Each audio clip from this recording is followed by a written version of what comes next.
इंसान की बात तो अलग है, देवताओं का राजा इंद्र भी उससे भय मानेगा। कमी ये होगी तेरे बच्चे के अंदर ऋषि महात्माओं को ज्यादा परेशान करेगा और बाद में वह तेरा लड़का भगवान के हाथ से मारा जाएगा। ये शब्द कहने के बाद राक्षस जो था वो वहां से चला गया और ये पमरे का घर लौटे आए। और इसने घर में आकर के किसी को कुछ नहीं बताया कि जंगल में मतलब क्या हुआ क्या नहीं हुआ। अब धीरे धीरे समय व्यतीत होने लगा। जब प्रसव का समय आया, बच्चा जब पैदा हुआ तो वहां असगुन बहुत हुए, असगुन। और एक बात जरूर ध्यान रखना, जब घर में सपूत पैदा होता है तब सगुन दिखाई देते हैं और कुल कपूत पैदा होता है तो असगुन ही नजर आते हैं। लड़का जब पैदा हुआ तो असगुनों की झड़ी लग गई। आंधी तूफान, बादल गरज रहा है, बिजली चमक रही है, बड़ा तेज हवाएं चल रही हैं। लड़का जिस समय मथुरा में पैदा हुआ, श्रोताओं, असगुनों की झड़ी लग गई। हुआ ऐसा,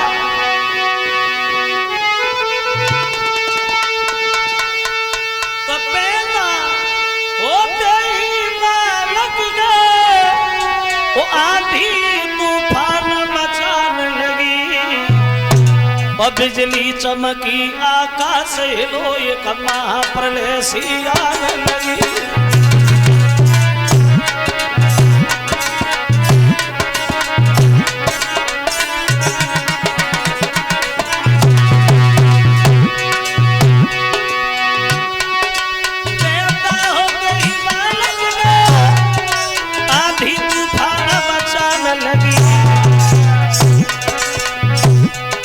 बिजली चमकी, आकाश हिलो, एक महाप्रलय सी आने लगी।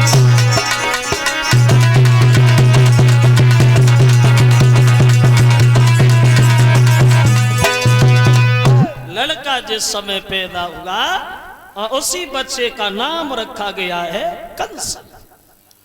जो उग्रसेन के घर में लड़का पैदा हुआ उसका नाम रखा गया है कंस। और ये कंस बचपन से इतना बड़ा शैतान था, वह तो किसी बच्चे का सर फोड़ना, किसी का हाथ तोड़ना, किसी का पैर तोड़ना, और शिकायतें आना शुरू हो गई महाराज उग्रसेन के पास। ये 100 रुपये आए हैं श्रीमान गजेंद्र यादव मेठ उनकी तरफ से, और 100 रुपया हमारे पास, 100 रुपया सभी साथियों को। ये करण यादव ढोलक मास्टर, और 100 रुपया भिजवा रहे अभिषेक सनौ चंद्रपाल यादव गणेशपुर, और 200 रुपये आए हैं ये मकरंद सिंह यादव, ये गणेशपुरा के रहने वाले। श्रोताओं, अब शिकायतें उग्रसेन से सब लोग करने के लिए आगे बढ़े। बोले महाराज, किसी दूसरे की बात होती तो शिकायत करती अच्छा लगता, और जब राजा ही प्रजा को दुखी परेशान करने लगे तो प्रजा कहां जाएगी। अगर ऐसे चलता रहा तो हम यहां नहीं रहेंगे। तो ये बात उग्रसेन को बिल्कुल अच्छी नहीं लगी। क्रोध में आकर के कंस को अपने करीब बुलाया। कंस इधर आओ, बुद्धि खराब हो गई है तुम्हारी, पागल हो गई हो तुम, भूल रह गए हो तुम, जो रिश्ता शेर और बन का होता है वही रिश्ता राजा प्रजा का होता है। अगर शेर अपने शरीर की ताकत के घमंड में आकर के वन को उजाड़ दे तो फिर अपने शरीर को कहां छुपाएगा। अगर ऐसे ही चलता रहा तो एक दिन वो होगा जो कौड़ी के 3 बिक जाओगे। समझ गए? कंस बोला हाँ समझ गए। क्या समझ गए तुम? चिल्ला काय को रहे हो? अब हम समझ गए। क्या समझ गए तुम? बोले चिल्लाओ नहीं, बुढ़ापा है, सांस रुक जाएगी। अब हम समझ गए तुम्हें बुढ़ापे में राज्य नहीं, आराम की ज्यादा जरूरत है। सच बताना भैया, तुम तो जानते हो कि हमारे पिताजी ऊपर बुढ़ापा है, और तुम ये भी अच्छी तरह से जानते हो कि बुढ़ापे में आदमी की बुद्धि अक्सर खराब हो जाती है। एक बात बताओ, अगर हम तुम्हारे राजा बन जाएं कैसा रहेगा? कोई नहीं बोला। बोल क्यों नहीं रहे? अगर हम राजा बन जाएं कैसा रहेगा? कोई उत्तर नहीं आया। कंस के जो पीछे ही घूमने वाले थे वो ही खड़े हो गए। बोले महाराज अगर आप राजा बन जा फिर क्या है, फिर तो बात ही बनी धरी है। कंस भागा, बूढ़े से पिता के सर से मुकुट उतारा, अपने सर पे रख लिया, उग्रसेन के हथकड़ी बेड़ियां लगाई, मथुरा की जेल में डाल दिया। तुम आराम करो, तुम्हें आराम की जरूरत है, राज्य हम करेंगे। कहो कैसी रहेगी।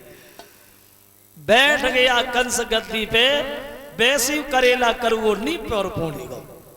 और सबको संबोधित करता हुआ कंस बोला, हमारे इस दरबार में बैठे हुए सभी भाइयों, आज तक तो हम तुम्हारे राजकुमार थे, लेकिन आज के बाद राजा होने के साथ साथ तुम्हारे भगवान है भगवान। लेकिन एक बात ध्यान रखना, जो हमारे पिताजी के शासन में हुआ वो भगवान भोजराज कंस के शासन में हरगिज नहीं होगा। पागल थे हमारे पिताजी, उनसे बड़े पागल तुम। जो वो कहते रहे तुम करते रहे। कोई यज्ञ नहीं करेगा, कोई हवन नहीं करेगा, मंदिरों को तोड़वा दिया जाए, गौशाला में आग लगवा दी जाए। अगर महात्मा तुम्हें कहीं मिलना है, पकड़ के मथुरा की जेल में डाल दो, एक एक महीना की रखी रोटी दो, जो जिंदा बने रहे, भजन करने की ताकत किसी के अंदर नहीं रहे। कोई यज्ञ नहीं करेगा। मूर्खो, पौष्टिक घी को लेकर अग्नि में जला देते हो, बर्बाद कर देते हो। खुद खाओ, शरीर को मजबूत बनाओ। माता पिता अगर ज्यादा बूढ़े हो जाते हैं, व्यर्थ में न खिलाओ, उठा के नाले में फेंके आओ। वही होगा जो हम कहेंगे।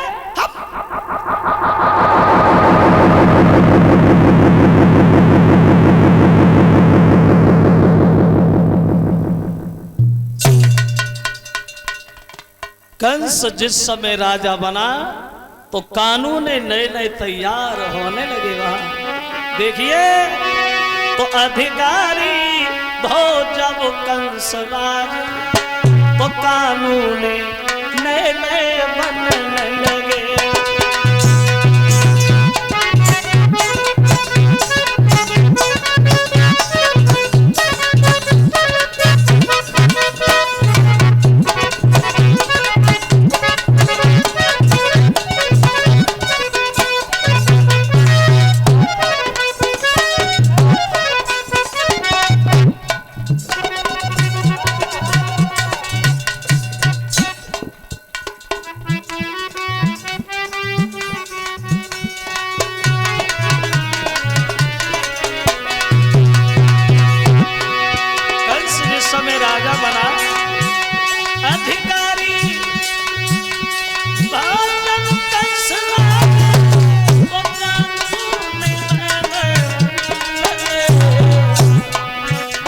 लुच्चा और लफंग लगे, और रबड़ी से भोजन छलन लगे।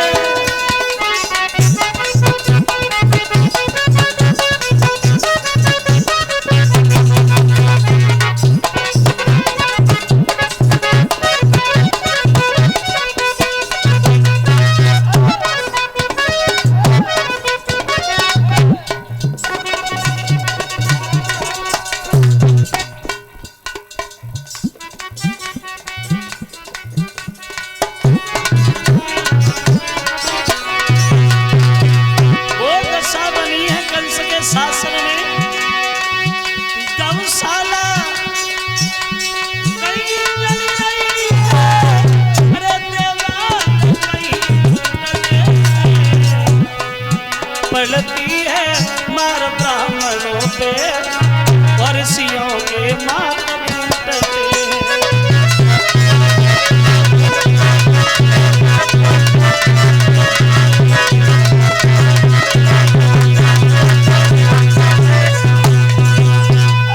कंस जिस समय राजा बना तो कानून नए नए तैयार होने लगे। अब कंस ने दरबार में सबसे फिर पूछा, सच बताना भैया, तुम हमारे पिताजी के शासन में ज्यादा सुखी थे या भगवान भोजराज कंस के शासन में ज्यादा सुखी हो? बोलो। कोई नहीं बोला। बोल क्यों नहीं रहे? बताओ, हमारे पिताजी के शासन में ज्यादा सुखी थे या हमारे शासन में सुखी हो? बोलो। कोई उत्तर नहीं आया। एक खड़ा होके कहने लगा, महाराज की जय हो, महाराज की जय हो। बोला, जवाब दिया, महाराज तुम्हारे पिताजी के शासन में हम दीन दुखियों का बड़ा सम्मान होता था और तुम्हारे शासन में बड़ा अत्याचार हो रहा है, हम इस बात से बड़ा दुखी हैं, बड़ा दुखी है। कंस बोला हाँ, बड़े दरबार में कोई दुखी नहीं, अकेले जी ज्यादा दुखी है। और हमने भी कसम खाई हम किसी को दुखी नहीं देखेंगे। जल्लादो इन्हें उठा और ले जा और फांसी लगा, अगर ये जिंदा रहे तो इन्हें दुख होगा और हम किसी को दुखी देखना नहीं चाहते। वो नोएल के अलावा कोई और दुखी है क्या?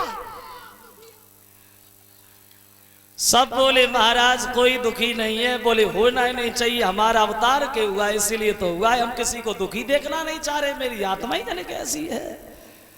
कोई अपने मन की बात कंस से नहीं बोल पाता। सबसे बड़ी मुसीबत आई जो लाल पियरे कपड़ा वालन पे, सबसे बड़ी भावई पड़ी है महात्मा पे। कंस के शासन में क्या दशा बनी, कंस के शासन में महात्माओं की देखो कि हाथ न निकला, पाए न निकला और बगल न मिला सी पड़ी भरी।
के शासन में महात्माओं की दुर्दशा शुरू हो गई।